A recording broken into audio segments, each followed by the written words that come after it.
Renungan Pagi bersama Allah di Waktu Fajar oleh Ellen G. White, 12 Desember 2022. Mari kita berdoa.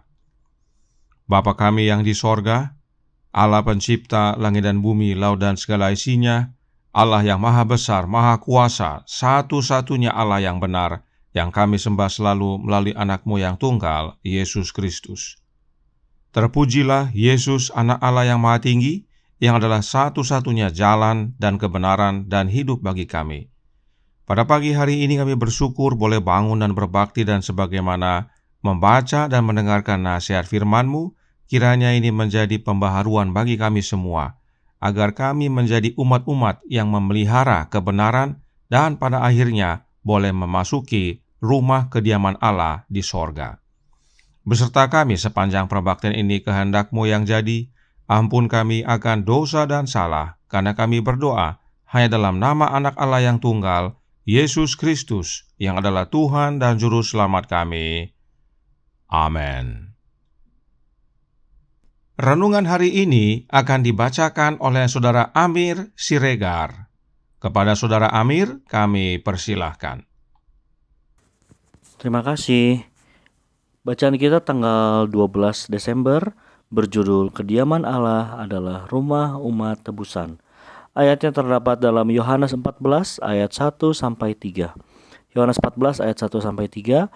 Janganlah gelisah hatimu, percayalah kepada Allah, percayalah juga kepadaku. Di rumah Bapa-Ku banyak tempat tinggal. Jika tidak demikian, tentu aku mengatakannya kepadamu. Sebab aku pergi ke situ untuk menyediakan tempat bagimu, dan apabila aku telah pergi ke situ dan telah menyediakan tempat bagimu, aku akan datang kembali dan membawa kamu ke tempatku, supaya di tempat di mana aku berada, kamu pun berada. Yohanes 14 ayat 1-3. Di hadapan umat tebusan, tampaklah kota suci itu. Yesus membuka lebar-lebar pintu-pintu gerbang mutiaranya, dan bangsa-bangsa yang telah memelihara kebenaran masuk ke dalamnya. Di sana mereka memandang Firdaus Allah, tempat kediaman Adam sebelum ia berdosa.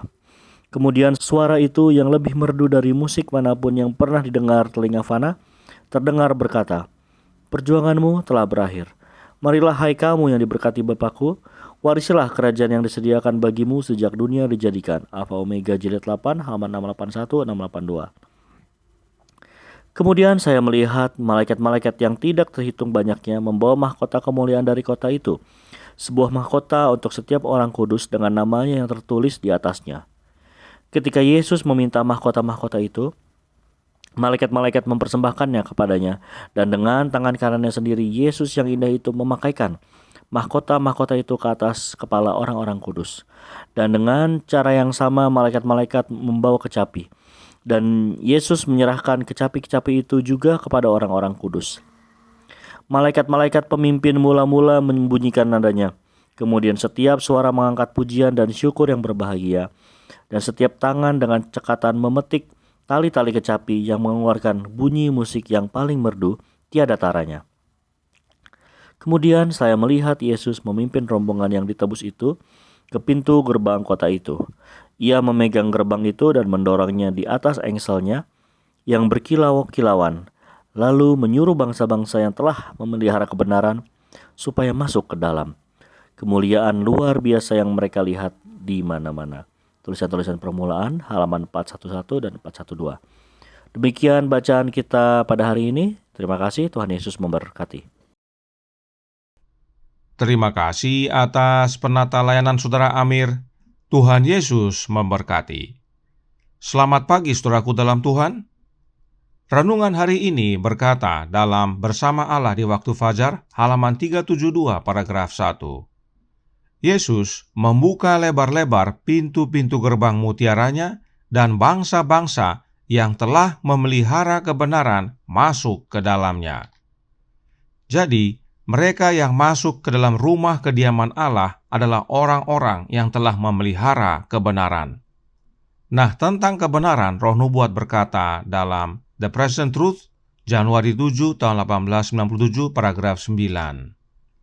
Kristus adalah kebenaran, hidup dan terang dunia, dan dengan memandang Dia, para pengikutnya akan diubahkan menjadi gambar yang sama, dari kemuliaan kepada kemuliaan.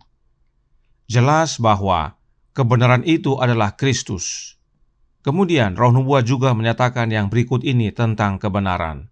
Experiences in Australia, halaman 221, paragraf 4. Kristus adalah kebenaran dan hidup, dan semua orang yang mengikut Dia melakukan kebenaran.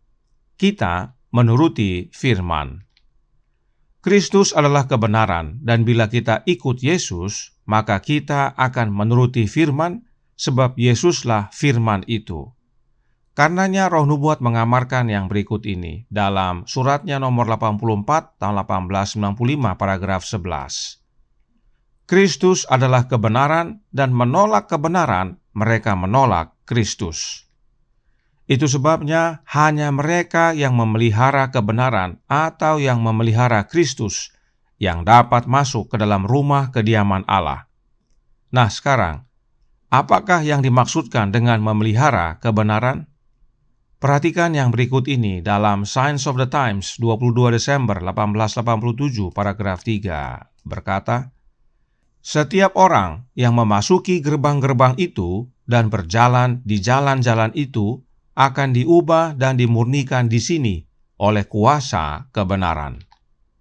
Jadi, mereka yang masuk ke dalam rumah kediaman Allah, yaitu mereka yang masuk melalui pintu gerbang sorga, adalah orang-orang yang telah diubahkan dan dimurnikan oleh kuasa kebenaran. Karenanya, memelihara kebenaran adalah sama dengan diubahkan dan dimurnikan oleh kuasa kebenaran. Sebab keduanya adalah syarat untuk kita dapat memasuki gerbang-gerbang rumah kediaman Allah.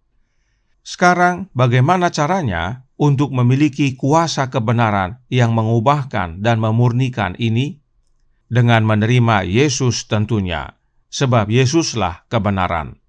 Roh Nubuat berkata dalam manuskrip 4 tahun 1882 paragraf 7 berbunyi, "Setiap upaya harus dilakukan dalam pendidikan orang muda untuk mengesankan pikiran mereka dengan keindahan dan kuasa kebenaran seperti yang ada di dalam Yesus." Kuasa kebenaran itu ada dalam Yesus. Karenanya, untuk memiliki kuasa kebenaran, maka kita harus memiliki Kristus. Bagaimana caranya untuk memiliki Kristus dalam hidup kita? Dengan menerima Roh-Nya tentunya. Ingat kembali, Kerinduan Segala Zaman buku kedua halaman 320 paragraf 1 berkata, "Hendaklah kamu tetap di dalam aku dan aku juga di dalam kamu.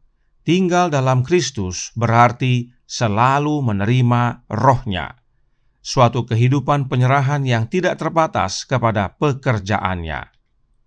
Tinggal dalam Kristus adalah sama dengan menerima Roh-Nya, yaitu Roh-Nya Kristus.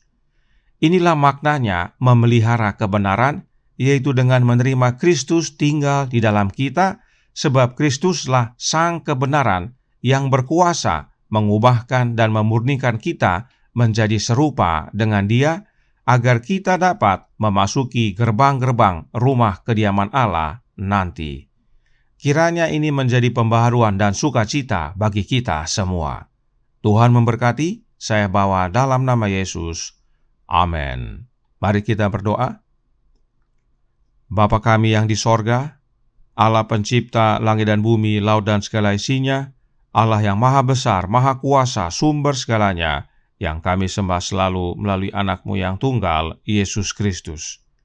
Terima kasih atas nasihat yang penting sekali bagi kami semua, agar kami boleh memasuki rumah kediaman Allah, yaitu untuk kami memelihara kebenaran. Kebenaran yang adalah Yesus Kristus, dan satu-satunya cara untuk kami dapat memiliki Kristus dalam hidup ini adalah dengan menerima Roh-Nya, menerima Roh Kristus dalam hati kami. Sebab oleh kehadiran Roh Kristuslah, maka hidup kami diubahkan dan dimurnikan menjadi serupa dengan gambarnya, yaitu karakternya, dan itulah yang melayakkan kami untuk menerima kerajaan sorga. Karenanya, tolong kami ya Bapa, curahkan Roh anak-Mu dalam hati ini, sebab hanya oleh kehadiran Kristus dalam hati kami, maka Kristus tinggal dalam kami dan kami di dalam Dia. beserta kami sepanjang hari ini kehendak-Mu yang jadi. Ampun kami akan dosa dan salah, karena kami berdoa hanya dalam nama Anak Allah yang tunggal, Yesus Kristus, yang adalah Tuhan dan Juru Selamat kami. Amin.